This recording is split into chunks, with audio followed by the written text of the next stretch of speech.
1h45, sexta-feira, 28 de março, CRN1 está no ar.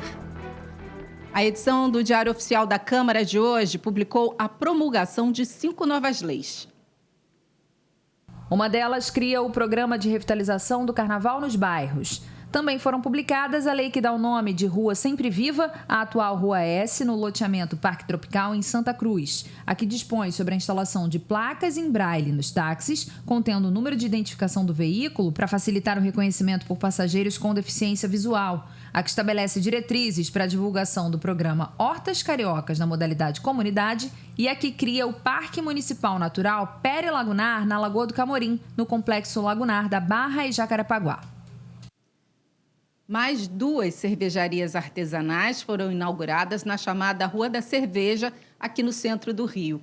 Elas são o resultado de um projeto que une a Câmara de Vereadores e a Prefeitura para revitalizar o comércio e também os prédios históricos da região. As 2 cervejarias integram o projeto Reviver Rua da Cerveja.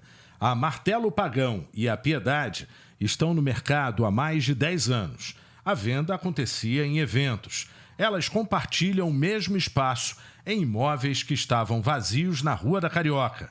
A ideia é conectar esses espaços ociosos, que são imóveis históricos, a projetos de cervejarias artesanais. Hoje, o setor de cervejaria estava meio enfraquecido e a gente viu essa oportunidade aqui da Rua da Cerveja para reaquecer essa cultura de se beber uma coisa de qualidade.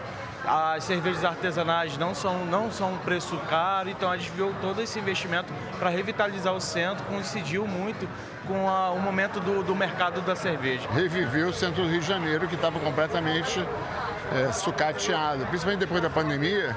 Se você andar nessa rua aqui, mais da metade das lojas estão fechadas. Então a ideia é muito boa, porque a cerveja é uma coisa que atrai turismo e o próprio carioca de volta para a cidade, né? Revitalizar o comércio local e impulsionar a economia. A expectativa nos próximos 4 anos é movimentar 220 milhões de reais e gerar 500 novos postos de trabalho. A gente deve ter aí até o meio do ano mais 6 cervejarias abrindo, então a gente vai ter 9 cervejarias abertas aqui. Significa que a gente vai ter de novo vida. A Rua da Cerveja, a Rua da Carioca era conhecida como uma rua de lojas de instrumentos musicais, enfim, todo mundo vinha aqui comprar várias coisas. Agora a gente vai poder frequentar novamente, trazer vida e todo mundo vai ver uma nova vida da Rua da Carioca agora como Rua da Cerveja. O projeto prevê a transformação urbanística da Rua da Carioca com ampliação das calçadas, criação de novos espaços de convivência e a melhoria na iluminação da região, tornando o local mais seguro e atrativo para os novos clientes. Nós já estamos lutando desde 1978 para recuperar esse patrimônio histórico, esse admirável patrimônio que representa a Rua da Carioca, a mais carioca das ruas. E vamos recuperar todo esse casario, esse patrimônio que é o corredor cultural da cidade. O projeto de criação do polo cervejeiro, que une a Câmara Municipal e a Prefeitura, prevê incentivos para a abertura de empresas no local. Acho que é um grande ganho para a cidade, é desenvolvimento econômico, vai criar aqui um point onde as pessoas vão poder se encontrar, socializar, tomar a sua boa cerveja, afinal a cerveja artesanal tem sempre um gosto especial. E a cidade ganha, né? Porque isso faz parte também do projeto de revitalização aqui do centro da cidade. E a Rua da Carioca fica tão perto da Câmara Municipal que a gente quer que realmente esse projeto dê muito certo, como a gente tem visto que tem tudo para isso, e a Câmara vai estar sempre firme ali trabalhando pela cidade do Rio. A máxima pode chegar a 35 graus hoje. Confira detalhes da previsão do tempo no Minuto Cor.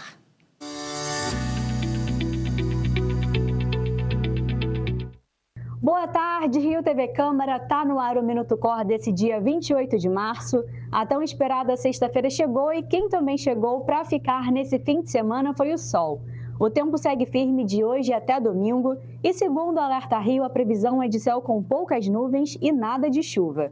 A temperatura máxima prevista para hoje é de 35 graus e no restante do fim de semana o tempo continua assim, com temperaturas estáveis e calor. Agora o assunto é trânsito. Mais cedo, quem trafegou pela Avenida Brasil, no sentido Zona Oeste, encontrou retenções na altura de Coelho Neto. Isso porque um acidente por volta das 7 da manhã, envolvendo um carro, um ônibus e um caminhão, interditou uma faixa da pista central da via. A Sete Rio e os bombeiros atuaram na ocorrência e por volta das 9 horas a via foi liberada. Já na Transolímpica, um caminhão pegou fogo na altura de Magalhães Bastos. Por volta das 11 da manhã, 2 faixas no sentido Avenida Brasil foram ocupadas para o trabalho das equipes. Agora, futebol. Nesse fim de semana começa o Campeonato Brasileiro e todos os jogos disputados aqui no Rio terão a presença do Centro de Operações com drones sobrevoando em torno dos estádios do Maracanã, Newton Santos e São Januário, sempre de olho no trânsito e na movimentação das torcidas, além das câmeras instaladas nas vias próximas. Nesse fim de semana tem Flamengo e Internacional no Maracanã, no sábado às 9 da noite. Já no domingo, às 6h30, Vasco e Santos se enfrentam em São Januário e nas 2 partidas haverá esquema especial de trânsito com interdições organizadas pela Sete Rio.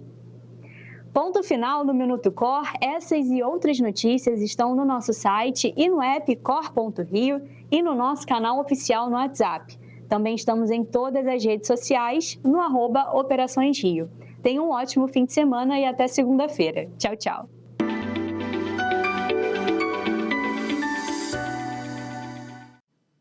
Três vetos do Poder Executivo foram rejeitados na sessão plenária de ontem e serão promulgados pela presidência da Câmara Municipal.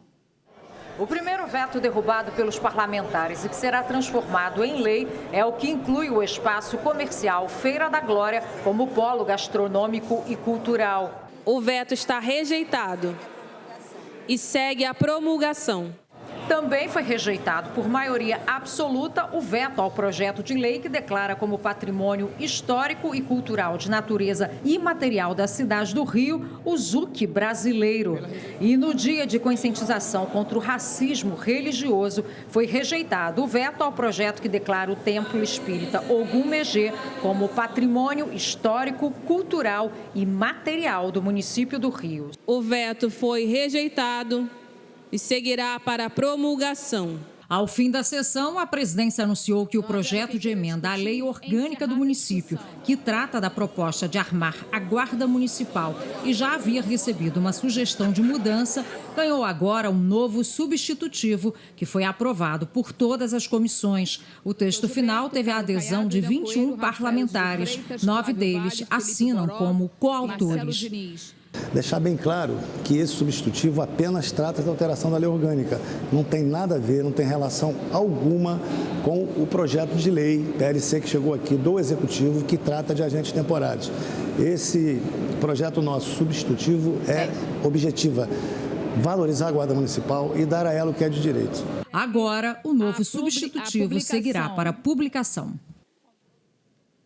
Na sessão plenária dessa quinta-feira, foram eleitos os novos membros de 10 comissões. Os vereadores foram escolhidos por votação no plenário da Câmara. Para Justiça e Redação, foi eleito o doutor Gilberto.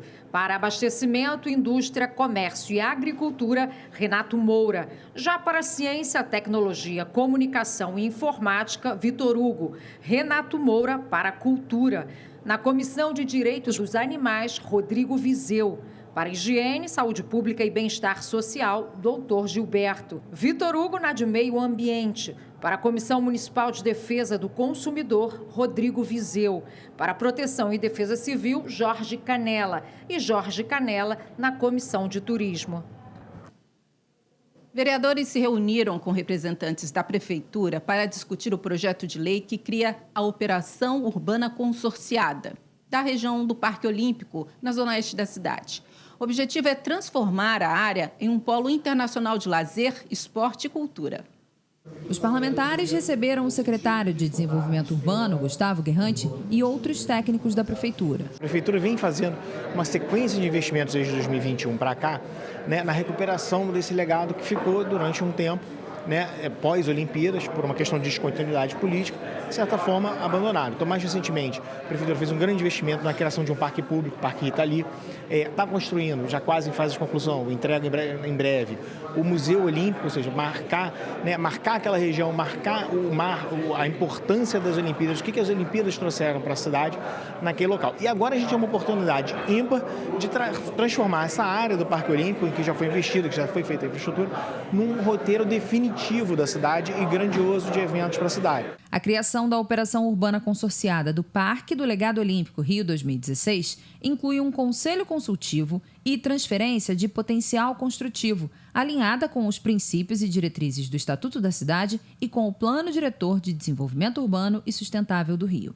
Os vereadores tiraram dúvidas sobre o projeto, que será levado a uma audiência pública agendada para o dia 3 de abril. O vereador Pedro Duarte demonstrou preocupação com o equilíbrio entre as operações consorciadas da cidade. Listando aqui a operação de Inhoaíba, da do Vasco, da reforma de São Januário, agora do Parque Olímpico, e temos também já aprovada a do Autódromo. Então acaba que todos esses projetos concorrem e esse potencial construtivo precisa ser vendido para construtores. Então, se você tem um excesso de oferta, pode ser que os preços caiam e os projetos acabem não sendo concluídos por falta de orçamento. A iniciativa busca consolidar o local como um polo internacional de lazer, esporte e cultura, integrando áreas públicas e privadas com contrapartidas, como contratação de mão de obra local e prestação de serviços na região. A intenção é criar um novo e grandioso complexo de entretenimento no Parque Olímpico, na Zona Oeste, numa área de 1.180.000 metros quadrados. A previsão é gerar mais de 140 mil empregos e um impacto econômico anual de 9 bilhões de reais por meio de uma parceria entre a Prefeitura do Rio e a Rock World, empresa que opera o Rock in Rio.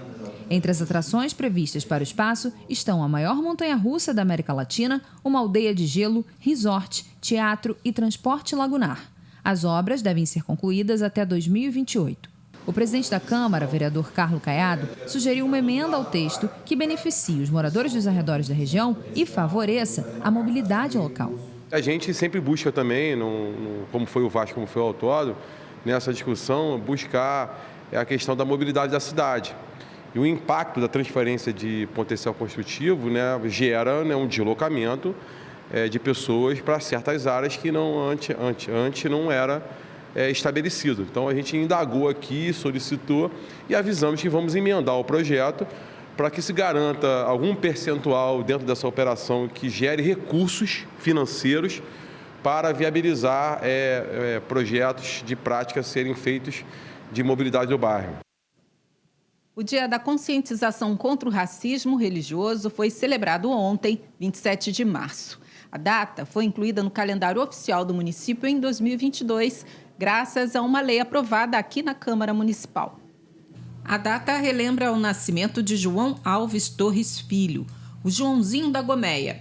Sacerdote do candomblé, Tata Londirá nasceu em Inhambupe, na Bahia, e migrou para o estado do Rio de Janeiro em 1948. Nas décadas de 70 e 80, ele comandou o terreiro de candomblé da Gomeia, na cidade de Duque de Caxias, onde foi reconhecido como uma grande liderança espiritual, política e comunitária. O candomblé é uma religião de matriz africana e, como muitas outras, é constantemente alvo de intolerância religiosa. De acordo com o Instituto de Segurança Pública, só entre os meses de janeiro e setembro do ano passado, 72 pessoas registraram ocorrências denunciando crimes motivados por discriminação contra a fé que praticam. A maioria desses casos envolveu agressões verbais, depredação de templos e ameaças. Levaram os disjuntores, os fios, máquina de lavar, 10 ventiladores, panelas, fogão, todos os ventiladores, até a geladeira estragada. Existia uma geladeira expositora muito grande e pesada, levaram o motor. Os atabaques estão todos jogados pelo chão. As imagens, as coisas dos orixás, as coisas dos meus filhos de santo também foram roubadas. Não tem mais nada. A Câmara Municipal do Rio já aprovou legislações que garantem o direito ao culto, combatem a intolerância religiosa e protegem o cidadão. Uma lei de 2021, por exemplo, instituiu o Conselho Municipal de Defesa e Promoção da Liberdade Religiosa, que propõe apoio às ações sociais, econômicas, educativas, culturais e também de pesquisa sobre o tema. Outra lei de 2023 institui sanções administrativas a quem causar danos a estruturas físicas ou símbolos religiosos. O preconceito religioso como um todo, ele infelizmente se faz muito presente na nossa sociedade. A gente anda inclusive percebendo o aumento do preconceito religioso e principalmente contra as religiões de matriz africana, que acaba mostrando um outro lado ainda mais cruel, que acaba envolvendo muitas vezes até racismo com preconceito religioso. Então é muito importante que a gente possa cada vez mais ter consciência para que a gente possa, como sociedade, combater esse tipo de situação. Pratica a intolerância religiosa quem ofende, discrimina ou ridiculariza alguém que segue uma crença ou religião diferente. Quem profana locais e objetos de culto impede outra pessoa de expor ou exercer determinada prática religiosa. E nunca é demais lembrar, racismo é crime. Com essa mensagem, a gente encerra o CRN1 de hoje. Outras notícias do Legislativo Carioca e da cidade, você acompanha às 7h40 da noite no CRN2. Assista a nossa programação pelo canal 10.3 da TV Aberta e também ao vivo pelo YouTube. Um ótimo fim de semana, a gente se vê na segunda. Até lá!